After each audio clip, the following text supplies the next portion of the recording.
Look, we gotta talk about update Tuesday, April 14th right now, because things are getting messy AF in Port Charles. I swear to God, I can't even process half of what is about to drop, straight up diving into this Stella situation, because my girl is looking like she's about to step into some major garbage. Like, Auntie Stella is facing something so bad and I am tweaking just thinking about it. Someone is definitely threatening her because she knows a secret. You know how she gets always snooping around where she shouldn't be, but this time it's serious. Jordan is in the hospital, busted up real bad after that accident, and Stella is pacing the floors, worried sick about her condition, which makes total sense because Jordan is literally fighting for her life right now. And then you got Curtis, who is absolutely losing his mind with worry, like over the top anxiety, and Stella is trying to hold him together, but she's falling apart herself. But here is the real tea. I am convinced Stella overheard something she wasn't supposed to hear, like a massive secret dropping right in her lap while she was eavesdropping. Now, I am not 100% saying she heard Sidwell tampering with Jordan's car before the crash, but what if she did? What if she heard the clinking of tools, or him bragging about cutting the brake lines? That is a totally plausible scenario, right? I mean, from an educational standpoint, if you mess with the hydraulic lines in a vehicle's braking system, the fluid leaks out and you lose all stopping power. It's attempted murder. Straight up felony territory. And if Stella knows this, her life is dead ass on the line. But maybe she only heard part of it? IDK. It's just making my stomach hurt thinking about it. Okay, moving on to someone else I gotta bring up. Trina. Listen, I know Jordan isn't Trina's biological mum. Portia is her mum. We all know that. But family dynamics are weird, man. And if Jordan and Curtis end up getting married down the line, Jordan technically becomes Trina's stepmom, regardless of Portia being around. That's just how blended families work, legally and socially. Step-parenting is this complex web of emotional attachments, and kids, even grown ones like Trina, have to navigate those boundaries.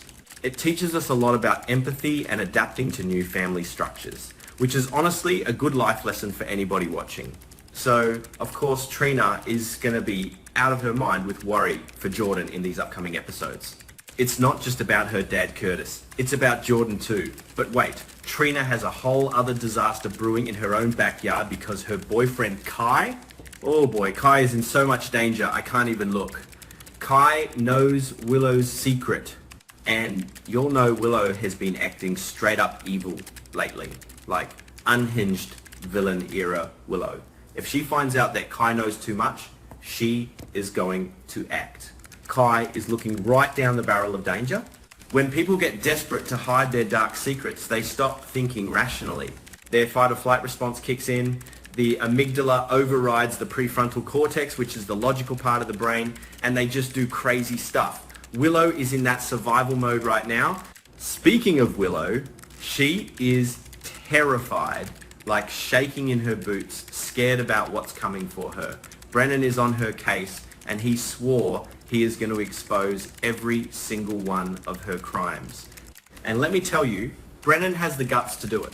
He is not some weak dude you can just manipulate with some fake tears. Willow is totally out of her depth trying to play mind games with a WSB agent. She can't attack Brennan directly to cover up the truth. He'd drop her in 2 seconds, but, and this is a huge but, she still has Sidwell hovering around. Sidwell is the muscle. If things get too hot, Sidwell is absolutely capable of attacking Brennan if it comes down to it. He'd do it in a heartbeat if the situation requires it. It's like a ticking time bomb. And then there's Nina. Oh man, Nina is plotting again. She realizes that silencing Brennan is the only way out of this mess. It's a necessary evil in her mind. Because it's not just Willow going down if the truth comes out. Nina is elbow deep in this garbage too. If you help someone cover up a crime, you become an accessory after the fact. Legally speaking, accomplice liability means you can be charged with the exact same severity of crimes as the main perpetrator just for helping them hide. Nina knows this.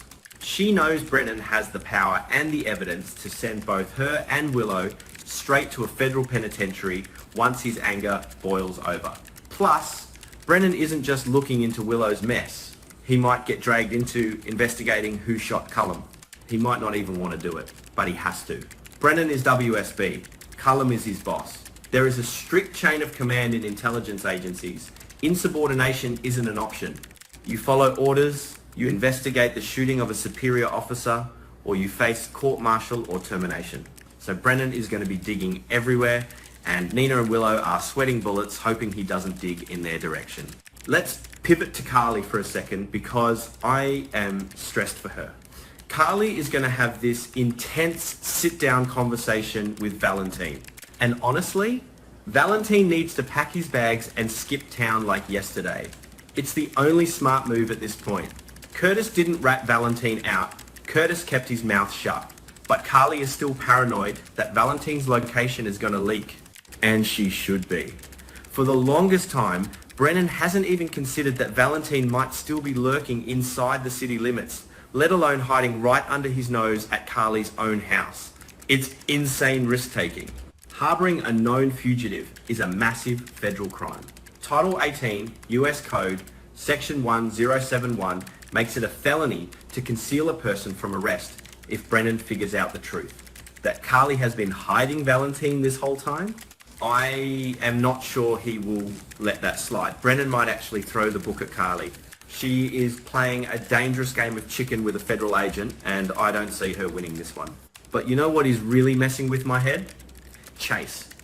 Chase is out here trying so hard to keep his life from falling apart. He doesn't want all his hard work to just turn to dust. He's been doing everything by the book, filing all the legal paperwork to get custody of late Delia's baby daughter, and family court is no joke. They scrutinize everything about your life, your background, your moral character, your home environment. They are looking out for the best interest of the child. But boom, disaster strikes. His wife, Brooke Lynn, just dropped a nuke of a secret.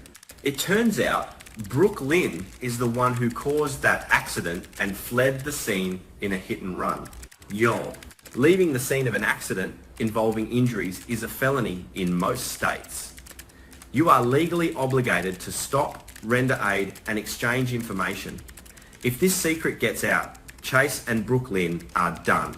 They will instantly lose their eligibility to adopt or foster that baby.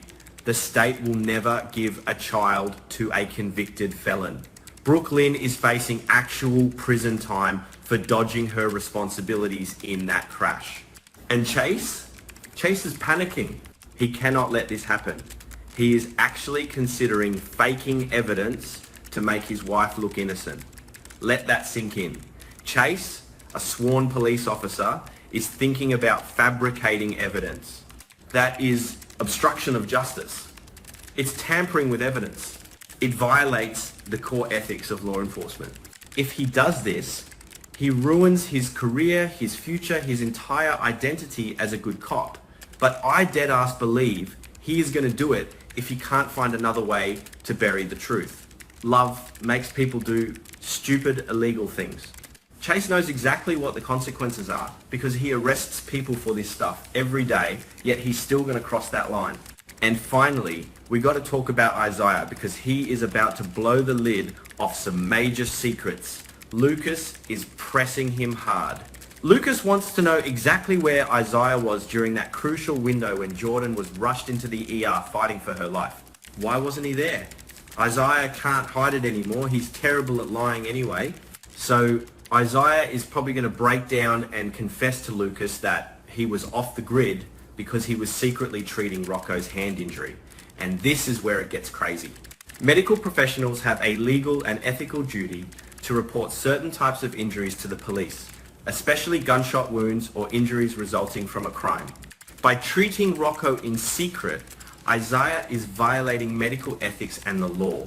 But when Lucas hears this, Lucas is smart. He's going to start putting the pieces together. The timing, the hand injury, the missing weapon. Lucas is going to connect the dots and figure out the biggest secret of all. I am calling it right now. Lucas will realize that the person who shot Cullum wasn't Jason, it was Rocco. Rocco is the shooter. And once Lucas knows this, the entire dynamic of Port Charles shifts. It's just, my brain is fried trying to keep up with all these overlapping lies. You got Stella maybe catching a murder plot, Trina dealing with stepmom drama and a targeted boyfriend, Willow and Nina playing chicken with a WSB agent, Carly risking federal prison for Valentine, Chase ready to throw his badge in the garbage for a hit-and-run wife, and Isaiah spilling the medical tea that proves Rocco is a shooter. It's giving me anxiety, but I can't stop analysing it. Tuesday is going to be wild. Bet.